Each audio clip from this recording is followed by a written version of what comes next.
चलिए, good morning everyone. एक बार फिर से आप सभी का क्रेजी जीके ट्रिक के डेली करंट अफेयर की सीरीज में स्वागत है। आज के सेशन में हम 27 जून के सभी इंपॉर्टेंट करंट अफेयर एक एक करके यहां पर डिटेल में डिस्कस करने वाले हैं। सारे फैक्ट, सारे क्वेश्चन आराम से सुनिए, एंड तक सेशन को देखिए, रिलैक्स होकर देखिएगा। सभी फैक्ट यहां पर बहुत ही इंपॉर्टेंट है। पीडीएफ और मॉक टेस्ट आपको क्रेजी जीके ट्रिक एप्लीकेशन पर मिल जाएगा। चेकआउट कीजिए एप्लीकेशन को, फ्री ऑफ कॉस्ट है, कलेक्ट कीजिए। तब तक हम चलेंगे सबसे पहले क्वेश्चन की तरफ। 27 जून में पहला करंट अफेयर यहां पर हम डिस्कस कर लेते हैं। इंटेलिजेंस ब्यूरो के नए डायरेक्टर के रूप में किसे नियुक्त किया गया है? आईबी या इंटेलिजेंस ब्यूरो की अगर हम बात करें तो भारत की खुफिया एजेंसी है। इंटरनल सिक्योरिटी के लिए नॉर्मली ये काम करती है। इसके नए डायरेक्टर के रूप में महेश दीक्षित को अपॉइंट किया गया है। इन्होंने इस पद पर तपन कुमार डेका को रिप्लेस किया है। तो 2 साल के लिए अपॉइंट किए गए महेश दीक्षित इंटेलिजेंस ब्यूरो के नए डायरेक्टर। ठीक है, ये 1993 बैच के एक आईपीएस ऑफिसर हैं, आंध्र प्रदेश कैडर के।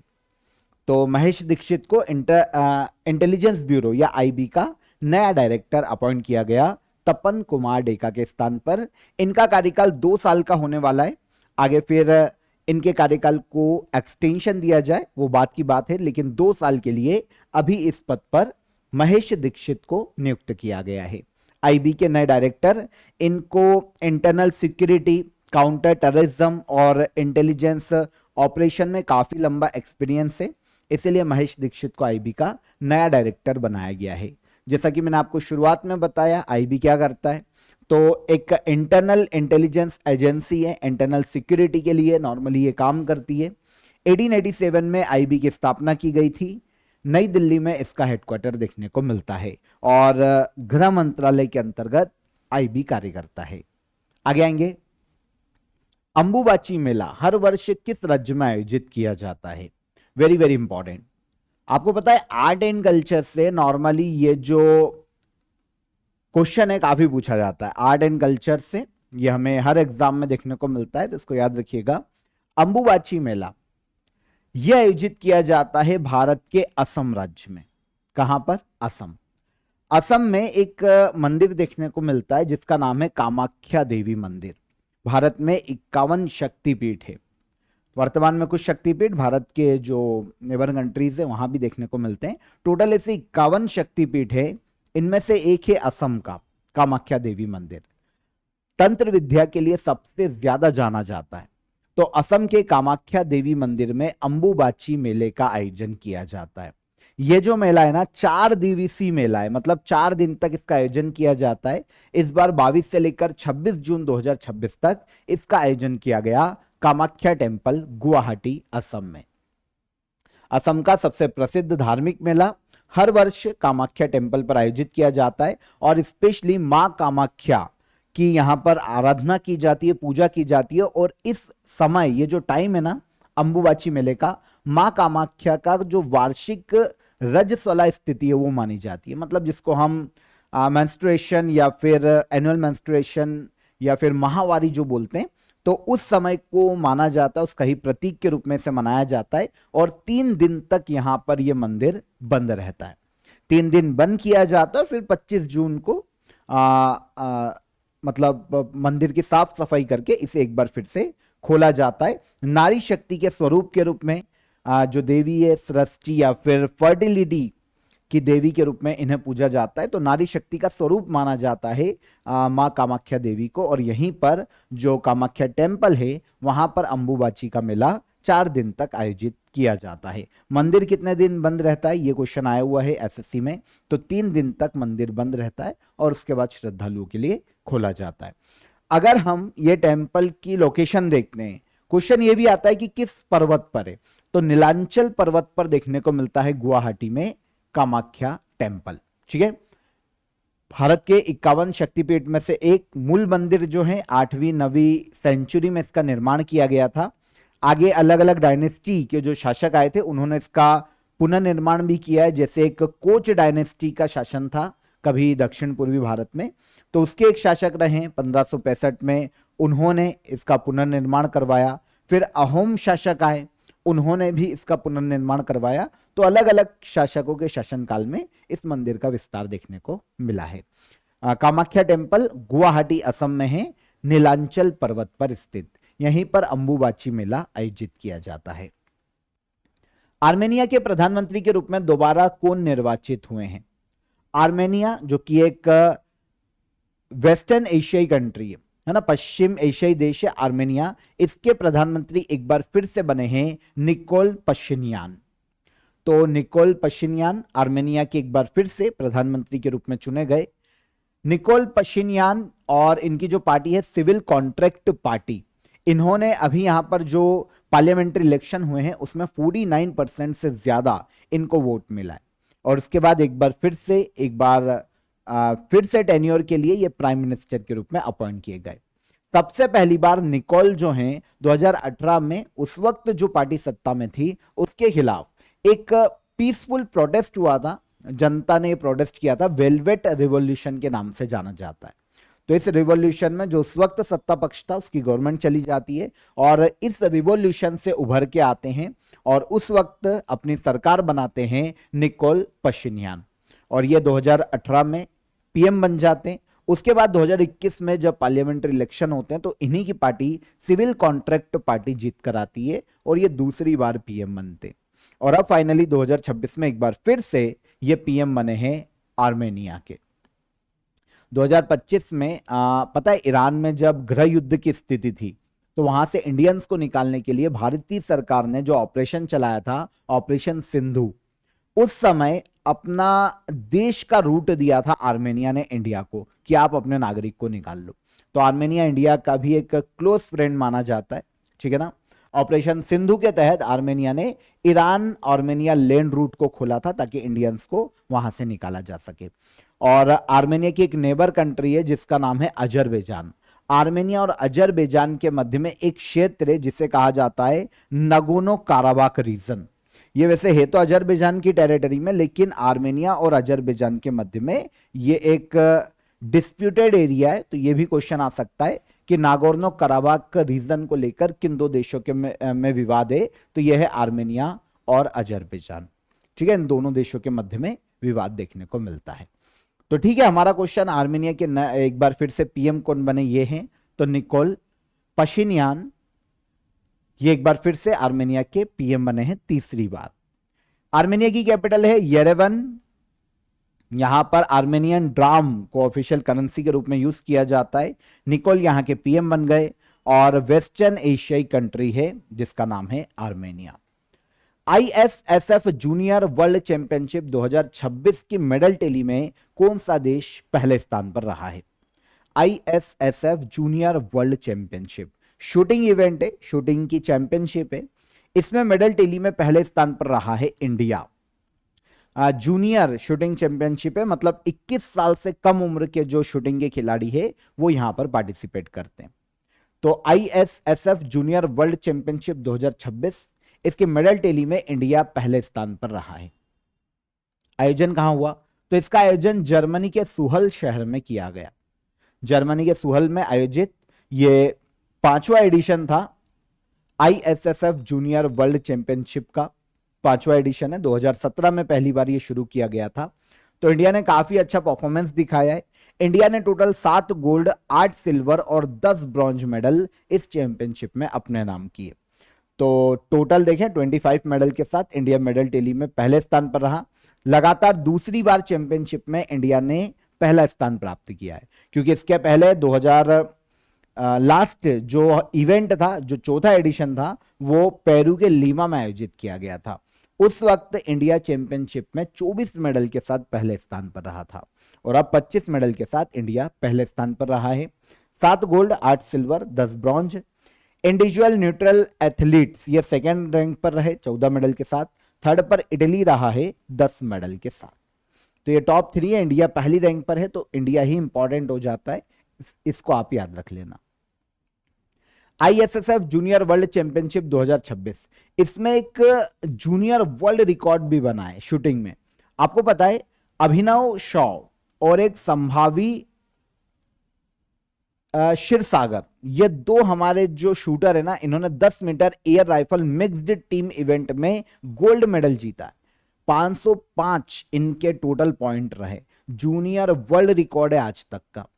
तो जूनियर वर्ल्ड रिकॉर्ड वैसे तो याद रख लीजिएगा, दो हमारे प्लेयर हैं, अभिनव शाह और संभावी क्षीरसागर। इन दोनों ने ये रिकॉर्ड बनाया है 10 metre air rifle mixed team event में। ठीक है, सबसे ज्यादा पॉइंट मिले इनको। आईएसएसएफ जूनियर वर्ल्ड चैंपियनशिप 2017 में शुरू हुआ था। 21 वर्ष से कम आयु के जो शूटर्स हैं वो पार्टिसिपेट करते हैं। आयोजन करवाने वाली संस्था है इंटरनेशनल शूटिंग स्पोर्ट्स फेडरेशन। पूरे वर्ल्ड में शूटिंग को रेगुलेट करती है ये संस्था। 1907 में इसकी स्थापना हुई थी और जर्मनी के म्यूनिक में इसका हेडक्वार्टर देखने को मिलता है। लुसियानो रोसी इस संस्था के प्रेसिडेंट या अध्यक्ष के पद पर हैं। ठीक है, तो ये इजी था क्वेश्चन, लेकिन इंपॉर्टेंट था इंडिया के पॉइंट ऑफ व्यू से भी। ऑफर ऑफ द डे आपको क्लियर कर देता हूं, आप सभी 100 आवर जीएस कोर्स को यहां पर एसएससी सीजीएल के लिए ज्वाइन कर सकते हैं, क्योंकि काफी स्टूडेंट हैं जिनकी लगातार क्वेरी आ रही थी कि सर मैथ्स, रीजनिंग, इंग्लिश में तो हम स्कोर कर पाते हैं, लेकिन जीएस का जो पोर्शन होता है वहां पर स्कोर करने में काफी प्रॉब्लम होता है, क्योंकि जीएस अनलिमिटेड है और करंट अफेयर से रिलेट कर दें तो फिर तो और ज्यादा डेटा हो जाता है। तो ऐसी कंडीशन में आपको जीएस में प्रॉब्लम ना हो, आप एसएससी सीजीएल के लिए ये 100 आवर जीएस का कोर्स ज्वाइन कीजिए। बहुत ही टारगेटेड चीजें आपको यहां पर प्रोवाइड की गई है जो कि एग्जाम ओरिएंटेड है, केवल वो पढ़ लो, आपका काम हो जाएगा। डिस्क्रिप्शन में मैंने आपको इसके लिंक दे दी है, वहां पर क्लिक करो, डायरेक्ट इसे अवेल करो। कोई भी आपको अगर डाउट आ रहा है, कोई भी आपकी क्वेरी है, कोई भी आपका क्वेश्चन है, तो हेल्पलाइन नंबर पर आप कॉल कर सकते हैं। आगे बढ़ें। हाल ही में विदेश मंत्रालय ने स्पष्ट किया है कि भारतीय पासपोर्ट किसका प्रमाण नहीं है। ये एक बहुत ही इंटरेस्टिंग डिबेट पूरे इंडिया में छिड़ गई है जब से हमारी फॉरेन मिनिस्ट्री ने बोला है कि भाई अगर आपके पास पासपोर्ट है ना, तो ये मत समझना कि ये सिटीजनशिप का प्रूफ है ना। तो नेशनलिटी प्रूफ नहीं होती है, सॉरी सिटीजनशिप जो है ना आपकी, वो प्रूफ नहीं होती है। एक सेकंड रुकिएगा, यहां पर बात हो रही है, इन्होंने कहा है कि ये सिटीजनशिप का प्रूफ नहीं है। ठीक है, किसका प्रूफ नहीं है? सिटीजनशिप का। इसको याद रखिएगा, ये पूछा जा सकता है, क्लियर कर देते हैं एक बार हम। ठीक है, तो सिटीजनशिप यहां पर आंसर हो जाएगा आंसर ए। जो हमारी मिनिस्ट्री ऑफ एक्सटर्नल अफेयर है ना, इन्होंने कहा है कि अगर आपके पास पासपोर्ट है तो इसका मतलब ये नहीं है कि आप इंडियन सिटीजन हो जाते हो। पासपोर्ट इंडियन सिटीजनशिप का प्रूफ नहीं है, ऐसा कहा है हमारी फॉरेन मिनिस्ट्री ने। देखिए अभी क्या हुआ था कि 14th पासपोर्ट सेवा दिवस ये मनाया गया था 24 जून को, है ना। 14th पासपोर्ट सेवा दिवस ये। तो इस अवसर पर मिनिस्ट्री ऑफ एक्सटर्नल अफेयर ने कहा कि Indian passport official travel document है, ये सिटीजनशिप का प्रूफ नहीं है। ट्रेवलिंग डॉक्यूमेंट है, ट्रेवल डॉक्यूमेंट है, लेकिन ये आप ये मत समझिएगा कि फाइनली इससे ये प्रूफ हो जाता है कि आप सिटीजन हो जाते। नहीं, सिटीजनशिप फिर भी प्रूफ करनी पड़ सकती है। मान लीजिए पासपोर्ट बनाते समय जो गवर्नमेंट है उन्होंने आपके बर्थ सर्टिफिकेट, आपका डोमिसाइल, आधार कार्ड, पुलिस वेरिफिकेशन सब कर लिया है, अदर डॉक्यूमेंट की जांच कर ली है, लेकिन अगर आपकी सिटीजनशिप से संबंधित विवाद अगर कोर्ट में चला जाता है और आप ये कह देते हैं कि हमारे पास तो इंडियन पासपोर्ट है तो हम तो इंडियन सिटीजन है, नहीं, अगर कोर्ट में आपकी सिटीजनशिप का मुद्दा जाता है, विवाद जाता है, तो उसे प्रूफ करना पड़ सकता है और उसके लिए अदर डॉक्यूमेंट शो करने पड़ सकते हैं जो भी कानून आपसे मांगता है। यह कहा गया है मिनिस्ट्री ऑफ एक्सटर्नल अफेयर के द्वारा, है ना।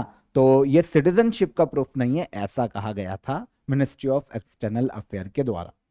अब बात आती है कि यह क्यों कहा गया। देखिए अब ऐसा नहीं है कि यहां पर कोई भी मतभेद है चीजों को लेकर, यहां पर ये इसलिए कहा गया था क्योंकि दोनों को अलग अलग तरीके से रेगुलेट किया जाता है। देखिए क्या होता है, सिटीजनशिप और पासपोर्ट दो अलग अलग लॉ के सब्जेक्ट है, दो अलग अलग कानूनी विषय हैं। जब सिटीजनशिप की बात आती है ना, तो ये सिटीजनशिप एक्ट 1955 के तहत दी जाती है। तो सिटीजनशिप जो मुद्दा है वो सिटीजनशिप एक्ट 1955, इस एक्ट के तहत सिटीजनशिप दी जाती है। लेकिन जो पासपोर्ट जारी किया जाता है ना, वो पासपोर्ट एक्ट 1967 के तहत रेगुलेट किया जाता है। तो पासपोर्ट एक अलग चीज है, सिटीजनशिप एक अलग चीज है। सिटीजनशिप की जब बात आएगी और उसको टेस्ट करने की बात आएगी तो फिर सिटीजनशिप एक्ट 1955 को देखा जाएगा, ना कि पासपोर्ट को देखा जाएगा। देखिए भारत में जो सिटीजनशिप एक्ट है 1955 का, वो 5 आधार पर सिटीजनशिप मान्य करता है। ये कहता है, वैसे एक आर्टिकल है इंडियन कॉन्स्टिट्यूशन का, आर्टिकल 11, इसको भी आप याद रख सकते हो। आर्टिकल 11 कहता है कि पार्लियामेंट सिटीजनशिप को लेकर कानून बना सकती है, यह उसको अधिकार है। तो पार्लियामेंट ने अपने इस अधिकार का यूज करके सिटीजनशिप एक्ट 1955 को लागू किया है। अब ये एक्ट कहता है कि भारत में 5 आधार पर सिटीजनशिप दी जाती है। कितने आधार पर? 5 आधार पर। बाय बर्थ, जन्म से नागरिकता, अगर कोई भी व्यक्ति भारत में जन्म लेता है तो, और जो भी इस सिटीजनशिप एक्ट 1955 के प्रावधान है अगर उनको पूरा करता है, शर्तों को पूरा करता है, तो वो इंडियन सिटीजन है बाय बर्थ। फॉर एग्जांपल आपको या मेरे को कभी भी सिटीजनशिप प्रूफ करने की जरूरत नहीं पड़ी, हमको कोई अलग डॉक्यूमेंट्स नहीं दिखाने पड़े, क्योंकि हम बाय बर्थ सिटीजन है, क्योंकि हमारा जन्म इंडिया में हुआ है। तो यह सिटीजनशिप एक्ट 1955 का प्रावधान। कभी कभी होता है कि बर्थ इंडिया में नहीं हुआ है, हो सकता है माता पिता उस वक्त किसी और देश में ट्रेवल कर रहे हो या कहीं और जॉब कर रहे हो, तो उस केस में बच्चा विदेश में जन्म ले लिया, तो फिर बाय डिसेंट, वंश के आधार पर नागरिकता। यदि बच्चे के माता या पिता दोनों में से कोई भी एक भारतीय नागरिक है बच्चे के जन्म के समय, तो बच्चा भारतीय नागरिकता मिल सकती है उसको, अगर वो सिटीजनशिप एक्ट के सारे शर्तें पूरी करता है। माता पिता में से कोई एक भारतीय नागरिक है तो वो बाय डिफॉल्ट भारतीय नागरिक है। बस शर्त ये कि किसी और देश की नागरिकता न ली हो, क्योंकि भारत में सिंगल सिटीजनशिप का प्रावधान है। बाय रजिस्ट्रेशन, कुछ स्पेशल कैटेगरी होती है जिसमें लोग सरकार के पास रजिस्टर्ड करवा सकते हैं, आवेदन देके नागरिकता प्राप्त कर सकते हैं। ठीक है, फॉर एग्जाम्पल किसी विदेशी महिला ने किसी इंडियन सिटीजन से शादी कर ली, अब वो आवेदन दे सकती है इंडियन सिटीजनशिप के लिए। फिर आता है बाय नेचुरलाइजेशन, कोई विदेशी व्यक्ति यदि कई वर्षों से भारत में कानूनी रूप से रह रहा है और वो शर्तें पूरी कर देता है, एक टाइम पीरियड होता है 7 साल, 10 साल, 5 साल, 11 साल, तो अगर वो उस टाइम पीरियड को पूरा कर रहा है, मतलब सिटीजनशिप एक्ट 1955 के प्रावधानों को पूरा कर रहा है, तो फिर शर्तों को पूरा कर रहा है, तो फिर वो आवेदन कर सकता है भारतीय नागरिकता के लिए। ये बाय नेचुरलाइजेशन कहलाता है। अब आप बोलोगे सर ये और ये तो एक ही हो गया, अंतर है। यहां पर जब हम बाय रजिस्ट्रेशन की बात करते हैं ना, तो इस पे अप्लाई करने वाला व्यक्ति का संबंध किसी ना किसी तरीके से इंडिया से होता है। जैसे किसी विदेशी महिला ने अगर इंडियन से शादी कर दी ना, तो उसका इंडिया से संबंध बन गया, समझ में आया। लेकिन यहां पर ये केस नहीं है कि उसको इंडिया के किसी व्यक्ति से शादी करनी पड़ी। अगर वो इंडिया में आके रह रहा है प्रॉपर, भले ही वो अब जापान, जर्मनी कहीं का भी हो, इंडिया से कोई लेना देना नहीं, लेकिन वो प्रॉपर गाइडलाइन को फॉलो करके, नियमों को फॉलो करके एक पर्टिकुलर 7 साल 10 साल इंडिया में रहा है ना, तो फिर वो अप्लाई कर सकता है। तो उसे बाय नेचुरलाइजेशन के तहत उसको सिटीजनशिप दी जा सकती है, क्योंकि वो काफी समय से इंडिया में, उसका इंडिया की किसी व्यक्ति से कॉन्टेक्ट नहीं था, लेकिन फिर उसको सिटीजनशिप दे दी गई। फिर आता है किसी भी विदेशी क्षेत्र को अगर इंडिया में मिला लिया जाता है, कभी सिक्किम को इंडिया में मिलाया गया था, गोवा को ऑपरेशन विजय चलाकर इंडिया में मिलाया गया था, है ना, तो यहां के जो नागरिक थे वो ऑटोमेटिकली इंडियन सिटीजन हो गए। तो ये होता है किसी क्षेत्र को विलय करके उनको नागरिकता दी गई। तो ये 5 आधार हैं सिटीजनशिप एक्ट 1955 में। कुछ की पॉइंट्स याद रखिएगा। पासपोर्ट केवल ऑफिशियल ट्रेवल डॉक्यूमेंट है, सिटीजनशिप का प्रूफ नहीं है। क्योंकि देखिए पासपोर्ट एक्ट 1967 का एक सेक्शन 20 भी है। ये क्या कहता है पता है? इसके तहत किसी विशेष परिस्थिति में नॉन सिटीजन को भी पासपोर्ट जारी किया जा सकता है। तो यहां पर तो ये प्रावधान है कि नॉन सिटीजन को भी पासपोर्ट दिया जा सकता है। तो ऑब्वियस सी बात है कि ये आपकी सिटीजनशिप को प्रमाणित नहीं करता। ठीक है। टेक्सटाइल समिट 2026 का आयोजन किस मंत्रालय द्वारा किया गया? टेक्सटाइल समिट का आयोजन किया गया मिनिस्ट्री ऑफ टेक्सटाइल के द्वारा। टेक्सटाइल सेक्टर को बूस्ट करने के लिए, इस सेक्टर को बढ़ावा देने के लिए नई दिल्ली में 2 दिन की यह समिट आयोजित की गई थी। टेक्सटाइल फॉर ग्लोबल मार्केट, इसको थीम दी गई है। जैसे कॉन्फ्रेंस या समिट की थीम नहीं पूछी जाती है, पर हमने यहां पर डिस्कस कर लिया। काफी सारे स्टेट गवर्नमेंट्स, इंडस्ट्रीज, जो एकेडमी, अलग अलग एक्सपोर्ट प्रमोशन काउंसिल से, उन्होंने यहां पर उनके जो प्रतिनिधि है, जो लीडर्स है, उन्होंने यहां पर पार्टिसिपेट किया। उद्देश्य यही है कि 2030 तक भारत का जो टेक्सटाइल एक्सपोर्ट है उसे 100 बिलियन अमेरिकी डॉलर तक पहुंचाया जा सके। इन्हीं मुद्दों पर यहां पर डिस्कस किया गया है। तो ऑल ओवर टेक्सटाइल जो इंडस्ट्रीज है उसको कैसे बूस्ट किया जाए, सेक्टर को कैसे बूस्ट किया जाए, उस उद्देश्य से मिनिस्ट्री ऑफ टेक्सटाइल ने 2 दिवसीय टेक्सटाइल समिट का आयोजन कहां किया? जून 2026 में नई दिल्ली में। ठीक है, इस मिनिस्ट्री के मिनिस्टर की बात करें तो ये गिरिराज सिंह है। मिनिस्ट्री ऑफ टेक्सटाइल नई दिल्ली में है। सन 2000 में ये मिनिस्ट्री बनाई गई थी। 400 वर्ष पुराने मुजियान कुलाम का पुनरुद्धार किस केंद्र शासित प्रदेश में किया गया? ये एक तरीके का तालाब है जो कि एक हिस्टोरिकल तालाब है। 400 साल पुराना इसका इतिहास देखने को मिलता है मुजियान कुलाम, और ये देखने को मिलता है पौंडीचेरी में। 400 वर्ष पुराना है। ठीक है, भारत की फाइनेंस मिनिस्टर निर्मला सीतारमन ने पौंडीचेरी के पुरान कुपम नाम का एक क्षेत्र, पुरानान कुपम, यहां पर 400 वर्ष पुराने मुजियान कुलाम जो कि एक तालाब है उसका इनोग्रेशन किया है। वैसे इसको वापस पुनर्जीवित किया गया है। 400 साल पुराना तालाब पूरी अच्छी स्थिति में नहीं था, इसको वापस से पुनर्जीवित किया गया। तो पौंडीचेरी के एक गांव में ये तालाब देखने को मिलता है। 400 वर्ष पुराना एक पारंपरिक जलाशय है जिसे रिस्टोर्ड किया गया है। 2 एकड़ में फैला हुआ है और पल्लव डायनेस्टी का इससे संबंध है। पल्लव डायनेस्टी जो कि दक्षिण भारत में जिनका शासन था, तमिलनाडु और इन एरियाज पर, उन्होंने अपने शासनकाल में इस गांव में ड्रिंकिंग वाटर और इरिगेशन के लिए इस तालाब का निर्माण किया था। तो इस तालाब को कहा जाता है मुजियान कुलाम। मुजियान कुलाम कहां पर है? पौंडीचेरी में तालाब है। 2 एकड़ में फैला हुआ है और लगभग 5 करोड़ लीटर यह वाटर स्टोर कैपेसिटी इसकी देखने को मिलती है। पल्लव डायनेस्टी दक्षिण भारतीय राजवंश है। दक्षिण भारत का एक बहुत ही शक्तिशाली हिंदू साम्राज्य माना जाता है। 275 ईस्वी में, 275 ईस्वी में, ऑलमोस्ट तीसरी सेंचुरी के आसपास इसकी स्थापना की गई थी। वैसे इसके प्रारंभिक शासकों में अलग अलग शासकों का नाम आता है, लेकिन सिम्हा विष्णु या सिम्हा विष्णु ये इसके फाउंडर और वास्तविक शासक, वास्तविक संस्थापक माने जाते हैं। तो पल्लव डायनेस्टी दक्षिण भारत में तमिलनाडु, स्पेशली आंध्र प्रदेश के कुछ एरियाज, पौंडीचेरी जो वर्तमान में, ये सब पल्लव डायनेस्टी के ही कंट्रोल में था और इन्होंने ही उस वक्त पौंडीचेरी में मुजियान कुलाम नाम की एक झील का निर्माण करवाया था। तो इन्हीं शासकों के जो रूट्स हैं वो देखने को मिलते हैं आगे चलते हुए, और उन्हीं के जो आगे आने वाली पीढ़ी है उन्होंने मुजियान कुलाम नाम की एक झील बनवाई है ऑलमोस्ट 400-500 ईस्वी पहले। कैपिटल कांचीपुरम थी इनकी, तमिलनाडु में कांचीपुरम देखने को मिलता है। सिटी ऑफ 1000 टेम्पल के नाम से जाना जाता है कांचीपुरम। आपको पता है इनके द्वारा जो भी मॉन्यूमेंट महाबलीपुरम में बनाए गए उसे यूनेस्को वर्ल्ड हेरिटेज साइट घोषित किया जा चुका है 1984 में। जो मॉन्यूमेंट्स है, ग्रुप ऑफ मॉन्यूमेंट्स महाबलीपुरम के जो पल्लवा डायनेस्टी ने बनाए हैं, इनको वर्ल्ड हेरिटेज साइट का दर्जा दिया जा चुका है 1984 में। ओके, तो संस्कृत और तमिल इनकी ऑफिशियल लैंग्वेज थी इस डायनेस्टी के लोगों की। द्रविडियन टेम्पल आर्किटेक्चर के लिए जाने जाते हैं दक्षिण भारत में। कनाडा में अंतरराष्ट्रीय भुगतान लाइसेंस प्राप्त करने वाली पहली भारतीय क्रॉस बॉर्डर पेमेंट कंपनी कौन सी बनी है?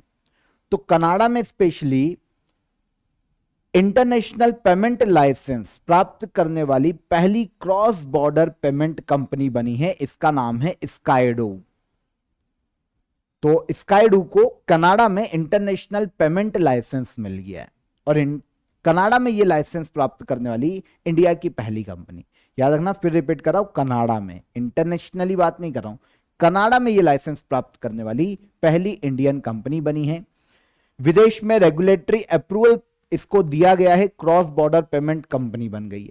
अब क्या होगा, कनाडा से जो इंडियंस एक्सपोर्ट करते हैं, है ना, या फिर उधर से कुछ सामान आता है और जो पैसे का लेन देन किया जाना है कनाडा और इंडियन रुपीज में, उसको मैनेज कर सकता है स्काइडो, क्योंकि ये क्रॉस बॉर्डर पेमेंट कंपनी के रूप में से रजिस्टर किया गया है कनाडा में, इंटरनेशनल पेमेंट लाइसेंस दिया गया है। पहले क्या होता है, अलग अलग बीच में लेग होता था, जैसे कनाडा की किसी कंपनी से अगर इंडियंस ने कोई ट्रेड किया तो कनाडा का वहां का जो सेंट्रल बैंक है पहले वो इन्वॉल्व होता था, फिर वो हमारे यहाँ की किसी ऐसे बैंक जो कि रेगुलेटर है उससे कांटेक्ट करता था, फिर वो कंपनी से कांटेक्ट करता था, तो इस तरीके से एक चेन क्रिएट होती थी।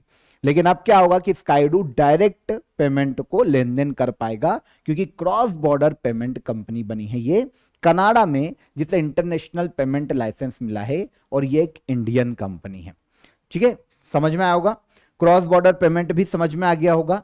ऐसा फाइनेंशियल ट्रांजैक्शन जिसमें दो अलग अलग देशों के बीच में पैसे का पेमेंट या ट्रांसफर किया जाता है, लेन देन किया जाता है। स्काईडू एक क्रॉस बॉर्डर पेमेंट प्लेटफॉर्म है ना, पैसे को इधर उधर ट्रांसफर करने के लिए काम करती है। इंटरनेशनल पेमेंट को तेज, आसान बनाना और कम लागत में प्रोवाइड करना, ये इसका काम है। 2022 में ये स्थापित हुई थी और कर्नाटका के बेंगलुरु में इसका हेडक्वार्टर देखने को मिलता है। डिजिटल गिरफ्तारी धोखाधड़ी के खिलाफ, जिसे कहा जाता है डिजिटल अरेस्ट फ्रॉड, है ना। डिजिटल अरेस्ट फ्रॉड नॉर्मली आप सभी जानते, डिजिटली किसी को भी ऑनलाइन किसी अदर माध्यम से, कंप्यूटर मोबाइल के माध्यम से ट्रैप किया जाता है, डिजिटली अरेस्ट किया जाता है, डर दिखाकर, सीबीआई का डर दिखाकर, पुलिस का डर दिखाकर कि आपने क्राइम कर दिया है, आपकी थाने में रिपोर्ट आई है, और सामने वाला जो आपको ऑनलाइन दिख रहा है वीडियो कॉल पर, वीडियो कॉन्फ्रेंस पर, वो प्रॉपर आपको वर्दी में दिखेगा, सीबीआई का पूरा या पुलिस से हेडक्वार्टर का पूरा आपको सीन दिखेगा।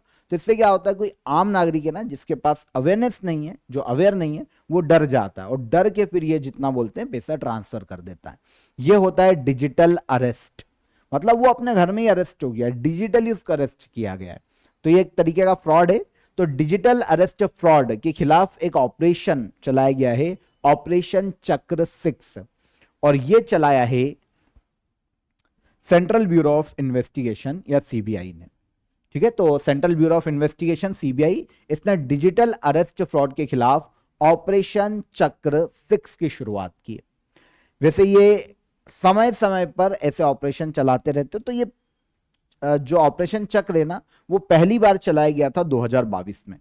2022 में जब सीबीआई ने इसकी शुरुआत की थी, तब उस वक्त सीबीआई ने इंटरपोल, जो विदेशी कानून को लागू करने वाली एजेंसीज है, उनकी मदद ली थी। काफी सारी इंडियन एजेंसीज को इसमें इन्वॉल्व किया था, और इनके सहयोग से इंटरनेशनल साइबर क्राइम के खिलाफ ये शुरू किया गया था सीबीआई के द्वारा, ऑपरेशन चक्र 1 2022 में। फिर लगातार काम किया गया, अलग अलग समय में अलग अलग सेकेंड, थर्ड, फोर्थ ऐसे ऑपरेशन आए, और अब फाइनली ऑपरेशन चक्र 6 को लॉन्च किया गया है। और इस अभियान के तहत 16 राज्यों के 80 से ज्यादा स्थानों पर इसे चलाया गया और छापे मारे गए। 2 करोड़ की ठगी से जुड़े हुए जो लेन देन है ना, उसका और साइबर नेटवर्क का यहां पर खुलासा भी हुआ है। तो ऑपरेशन चक्र 6 सीबीआई ने इसे शुरू किया है। Central bureau of investigation Bharat की एक जांच एजेंसी है। इसकी स्थापना 1963 में की गई थी। नई दिल्ली में इसका हेडक्वार्टर है, और प्रवीण सूद इसके वर्तमान में डायरेक्टर के पद पर हैं। ठीक है, central bureau of investigation, CBI short में से कहा जाता है। लास्ट क्वेश्चन, अशूरा ए मुहर्रम किसकी शहादत की याद में मनाया जाता है? तो मुस्लिम कम्युनिटी से संबंधित ये एक त्योहार है। स्पेशली आर्ट एंड कल्चर से ये क्वेश्चन भी पूछा गया एग्जाम्स में। तो अशूरा ए मुहर्रम की हम बात करते हैं, तो ये हजरत इमाम हुसैन, इनकी शहादत की याद में मनाया जाता है। ठीक है, तो पूरे देश में अशूरा ए मुहर्रम को मनाया गया है मुस्लिम कम्युनिटी के द्वारा। एक्चुअल में अशूरा इस्लामिक कैलेंडर के पहले महीने मुहर्रम की 10 तारीख को यह मनाया जाता है। जो इस्लामिक कैलेंडर है उसका जो मुहर्रम महीना होता है उसकी 10 तारीख को यह मनाया जाता है। और हजरत इमाम हुसैन, ओके, इनकी शहादत, ये प्रॉफेट मोहम्मद इनके ग्रैंडसन माने जाते हैं, नवासे माने जाते हैं, और इन्हीं की शहादत की याद में, जो कि इराक के करबला मैदान, ये काफी वर्ड आपने सुना होगा, करबला मैदान का नाम सुना होगा, तो इस मैदान में इनकी शहादत हुई थी, तो इनकी शहादत की याद में मनाया जाता है। एक शोक स्वरूप इसे देखा जाता है, क्योंकि अशूरा ए मुहर्रम जो है वो सत्य, न्याय और बलिदान का प्रतीक माना जाता है मुस्लिम कम्युनिटी में। तो मुस्लिम कम्युनिटी हर साल मुहर्रम का पर्व मनाती है, ताजिए निकाले जाते हैं, जो कि कहीं ना कहीं, जो ताजिए मतलब एक तरीके का एक प्रतीकात्मक एक वो बनाया जाता है ढांचा, और शोक व्यक्त करने के लिए, और उसके आधार पर मुहर्रम पर्व को मनाया जाता है पूरे देश में मुस्लिम कम्युनिटी के द्वारा। तो ये हो जाता है, ठीक है, हर साल मनाया जाता। और किस कैलेंडर, इस्लामिक कैलेंडर के पहले महीने मुहर्रम की 10 तारीख को ये मनाया जाता है, ठीक है। तो 27 जून के सभी करंट अफेयर यहां पर हमारे क्लियर हो जाते हैं। अब हम चलते हैं लास्ट डे के करंट अफेयर को एक बार यहां पर रिवाइज कर लेते हैं। प्रधानमंत्री नरेंद्र मोदी ने स्लोवाकिया के राष्ट्रपति को उपहार में थीवा आर्ट से बने कफलिंग्स भेंट किए हैं। यह कला किस राज्य से संबंधित है? तो यह कला संबंधित है किस राज्य से? यह कला संबंधित है राजस्थान राज्य से। इंटरनेशनल बिग कैट अलायंस का 27वां सदस्य देश कौन बना है? इंटरनेशनल बिग कैट अलायंस का 27वां सदस्य देश बना है बांग्लादेश। भारतीय पुरातत्व सर्वेक्षण द्वारा खोजे गए 16वीं शताब्दी के विजयनगर कालीन शिलालेख किस राज्य में मिले हैं? तो ये देखने को मिले हैं विजयनगर कालीन शिलालेख आंध्र प्रदेश राज्य में। इथोपिया के प्रधानमंत्री के रूप में दोबारा कौन निर्वाचित हुए? तो ये निर्वाचित हुए अबी अहमद अली।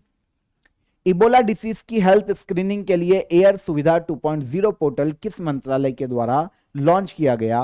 तो ये मिनिस्ट्री ऑफ सिविल एविएशन ने लॉन्च किया है। सूक्ष्म लघु और मध्यम उद्यम दिवस हर साल कब मनाया जाता है? यह मनाया जाता है 27 जून को। भारत के नियंत्रक एवं महालेखा परीक्षक ने सार्वजनिक क्षेत्र की पब्लिक सेक्टर ऑडिटिंग सहयोग बढ़ाने के लिए किस देश के साथ सहयोग पर हस्ताक्षर किए हैं? तो यह है इजराइल। नवरत्न का दर्जा प्राप्त करने वाली भारत की 29वीं कंपनी कौन बनी है? तो यह बनी है Garden Reach Shipbuilders and Engineers. Hemis festival हर वर्ष भारत के किस यूनियन टेरिटरी में मनाया जाता है? तो यह मनाया जाता है कहां पर? लद्दाख में। और आखिरी क्वेश्चन था, हाल ही में लगातार आए शक्तिशाली भूकंप के बाद किस देश ने अपने यहां पर आपातकाल की घोषणा की है? तो यह देश है कौन? वेनेजुएला, दक्षिण अमेरिकी देश। तो ये सारे करंट अफेयर कल के सेशन में हमने डिस्कस किए थे, रिवाइज हो गए। क्वेश्चन ऑफ द डे का आंसर ले लेते हैं। भारतीय एथलेटिक्स महासंघ के अध्यक्ष कौन नियुक्त किए गए? तो ये मिन ऑन्ग हलांग नियुक्त, एक मिनट, बहादुर सिंह सागू अपॉइंट किए गए। म्यांमार के नए राष्ट्रपति के रूप में किसे चुना गया? तो मिन ऑन्ग हलांग को चुना गया है, ठीक है। वापस रिपीट करते हैं, भारतीय एथलेटिक्स महासंघ के अध्यक्ष कौन? बहादुर सिंह सागू। म्यांमार के नए राष्ट्रपति कौन? मिन ऑन्ग हलांग। शीतकालीन ओलंपिक 2026 की मेडल टैली में पहला स्थान किस देश ने प्राप्त किया? तो ये कौन था? यह है नॉर्वे, यूरोपीय देश। ये तीनों क्वेश्चन के हमारे आंसर हो गए आज के question of the day. Pineapple में कौन सा अम्ल पाया जाता है? कंप्यूटर शब्द किस भाषा से लिया गया है? और भारत में मुद्रास्फीति को किसके द्वारा मापा जाता है? तीनों क्वेश्चन को कमेंट में आंसर कीजिए। सेशन पसंद आया हो तो लाइक और शेयर करके जाइएगा, ठीक है। चैनल पर पहली बार आए हो तो सब्सक्राइब कर लो। हम कल फिर मुलाकात करेंगे नेक्स्ट डे के करंट अफेयर में। तब तक ख्याल रखिएगा अपना। जय हिंद, जय भारत।